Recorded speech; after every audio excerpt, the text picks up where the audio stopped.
Hello, it's Maxine, Kaye, and Yoga from the Greater Philadelphia Center for Spiritual Living. And we're here connecting with you.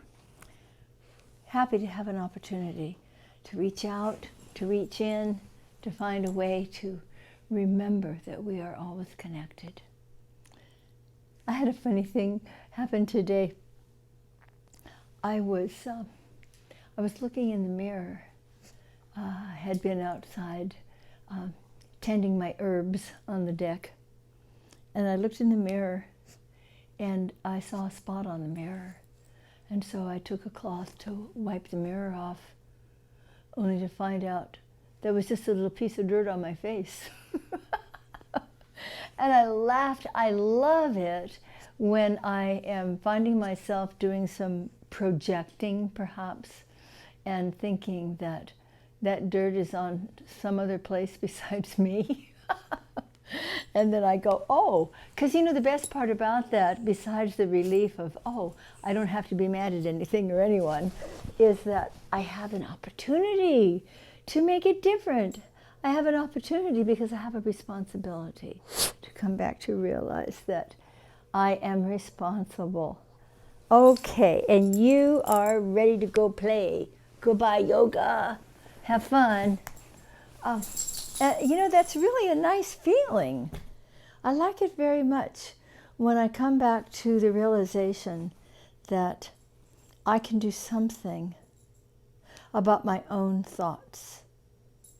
I can do something about my own attitudes, no matter what anyone else may be doing, that may be distracting me or annoying me.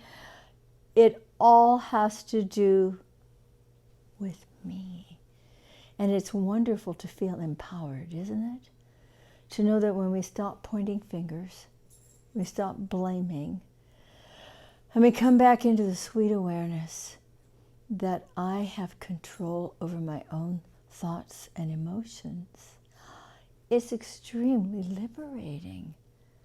It is I and I alone who has the ability to live a happy moment or a grouchy moment. You know? Remember that term, well, he just got up on the wrong side of the bed. I've always wondered, which side of the bed is the wrong one? It doesn't have to do with the bed. It has to do with the attitude.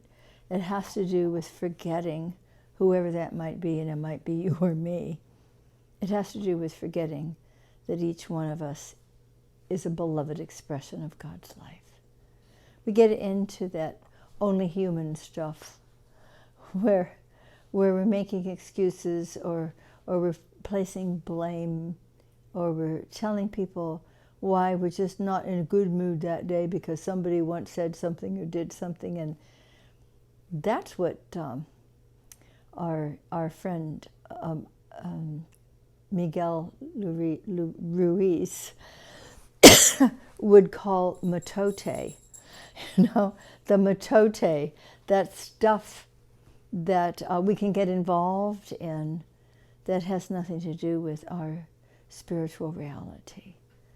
And in fact, the things that take place in our lives, whatever's going on in our environment or in our circumstances, whether we like it or not, it's all grist for the mill. Each one, everything that takes place is an opportunity for me not to get involved in it. It is an opportunity for me to remember what I'm doing and why I'm here. So we can start giving thanks for those little annoyances, and we can start giving thanks for those blemishes on the mirror because they're not on the mirror at all. We mirror our own internal beliefs, attitudes, thoughts. We mirror them onto the world, and we say, see, it's because of that, because of her, it's because of him. And it never is. And thank God it never is, because we wouldn't have any control over another person, would we? Although we tend to try. I'm grateful for my self-responsibility. I'm grateful to remember that I am the beloved in whom God is well pleased, that I am a unique expression of the living God, and so are you and every other sentient being in this world, every one of us. So remembering who we are, and remembering that we are co-creators with the divine, and realizing that each one of us is responsible for ourselves, for our own thoughts, for our own feelings, for our own attitudes. Gosh, sorry, you don't get to blame it on Aunt Harriet anymore. And it isn't about the genes, because you know what? You have designer genes. You're created out of the living presence of God. And there isn't anybody who could ask for anything more. So let's just take responsibility and stop looking at the mirror, except to just make sure that our hair looks okay before we go out. And recognize that you and I have a beautiful innate power to be the most beautiful expression of the living presence that we possibly can be.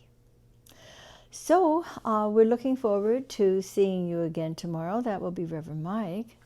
And we're actually taking a couple of days to go somewhere. And we may tell you more about it when we're there, because we're going to continue bringing you these love notes because we love you. So go to our website if you want to look at some other love notes that we've sent. Many of them are archived there.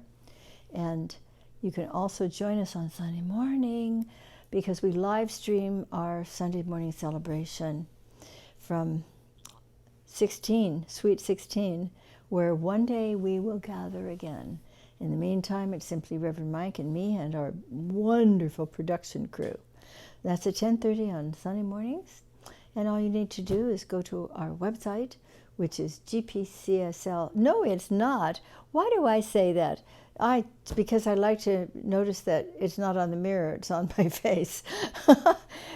Go to our website, which is cslphilly.org, and there you can have be with us for live stream on Sunday morning at 10:30. Invite your friends. Have a pajama party while you come to church. That's kind of fun.